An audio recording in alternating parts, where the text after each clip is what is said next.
जय माँ सरस्वती। सर्वप्रथम वसंत पंचमी माँ सरस्वती की पूजा की कोटि कोटि शुभकामनाएं।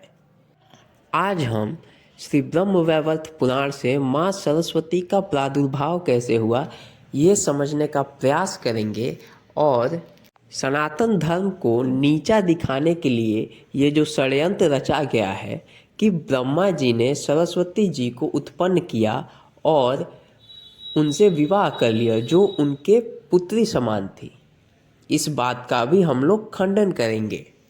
साथ साथ ही हम आपको एक ऐसा दिव्य मंत्र बताएंगे माँ सरस्वती का, जिसका उच्चारण कर कर आप देवताओं के गुरु बृहस्पति जितना बुद्धि प्राप्त कर सकेंगे। तो चलिए प्रारंभ करते हैं। शौती जी कहते हैं, तत्पश्चात धर्म के वाम पार्श्व से एक रूपवती कन्या प्रकट हुई जो साक्षात दूसरी लक्ष्मी के समान सुंदरी थी। वह मूर्ति नाम से विख्यात हुई। तदंतर परमात्मा श्री कृष्ण के मुख से एक शुक्ल वर्ण वाली देवी प्रकट हुई जो वीणा और पुस्तक धारण करने वाली थी। वह करोड़ों पूर्ण चंद्रमाओं की शोभा से संपन्न थी। उसके नेत्र शरत काल के प्रफुल्ल कमलों का सौंदर्य धारण करते थे। उसने अग्नि में शुद्ध किए गए उज्जवल वस्त्र धारण कर रखे थे और वह रत्नमय आभूषणों से विभूषित थी। उसके मुख पर मंद मंद मुस्कुराहट छा रही थी। दंत पंक्ति बड़ी सुंदर दिखाई देती थी। अवस्था 16 वर्ष की थी। वह सुंदरियों में भी श्रेष्ठ सुंदरी थी। श्रुतियों, शास्त्रों और विद्वानों की परम जननी थी। वह वाणी की अधिष्ठात्री देवी, कवियों की इष्ट देवी, शुद्ध सत्व स्वरूपा और शांत रूपिणी सरस्वती थी। तो मित्रों, देखा आपने, माँ सरस्वती का प्रादुर्भाव भगवान श्री कृष्ण के मुख से हुआ है, न कि ब्रह्मा जी से। लोग शास्त्र नहीं पढ़ते हैं और हमारे शास्त्रों को नीचा दिखाने का प्रयत्न कर रहे हैं, जो कि सही बात नहीं है। तो मित्रों, अब कोई आपसे ये कहे कि ब्रह्मा जी ने सरस्वती जी से विवाह किया था जिनको उन्होंने स्वयं उत्पन्न किया था, तो आप इसका उत्तर दे सकते हैं ब्रह्म वैवर्त पुराण के इस अध्याय से, या हमारी प्रस्तुति उसको भेज सकते हैं कि उसको ये ज्ञात हो जाएगा कि सरस्वती जी भगवान श्री कृष्ण के मुख से प्रकट हुई थी। और आगे देखिए, गोविंद के सामने खड़े होकर पहले तो उसने वीणा वादन के साथ उनके नाम और गुणों का सुंदर कीर्तन किया। फिर वह नृत्य करने लगी।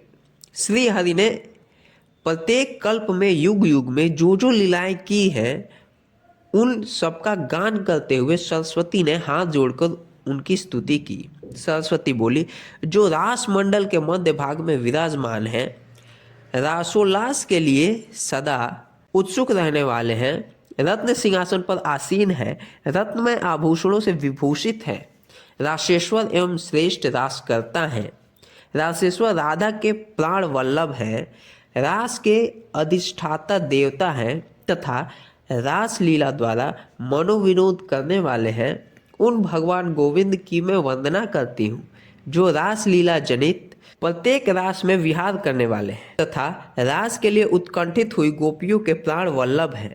उन शांत मनोहर श्री कृष्ण को मैं प्रणाम करती हूँ। यों कहकर प्रसन्न मुख वाली सती सरस्वती ने भगवान को प्रणाम किया और सफल मनोरथ हो उनकी आज्ञा से वे श्रेष्ठ रत्नमय सिंहासन पर बैठी। जो प्रातः काल उठकर वाणी द्वारा किए गए इस स्तोत्र का पाठ करता है वह सदा बुद्धिमान, धनवान, विद्वान और पुत्रवान होता है। आगे के अध्याय में सौती जी कहते हैं, तदंतर श्री कृष्ण ने श्रेष्ठ रत्नों की माला के साथ महालक्ष्मी और सरस्वती इन दो देवियों को नारायण के हाथ में सादर समर्पित कर दिया। तत्पश्चात ब्रह्मा जी को सावित्री, धर्म को मूर्ति, कामदेव को रूपवती रति और कुबेर को मनोरमा सादर प्रदान की। इस प्रकार अन्यान्य स्त्रियों को भी पतियों के हाथ में दिया।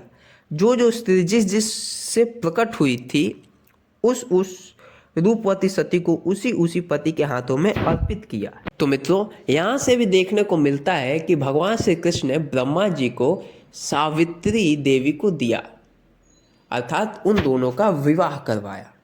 तो मित्रों, हमने भगवान ब्रह्मा और माँ सरस्वती के बीच जो सनातन धर्म को नीचा दिखाने के लिए जो विवाद लोग खड़े करते आए हैं, उनका भी हम लोगों ने आज खंडन कर दिया है। अब हम आपको एक ऐसे दिव्य मंत्र के बारे में बताएंगे जो स्वयं भगवान नारायण बताते हैं।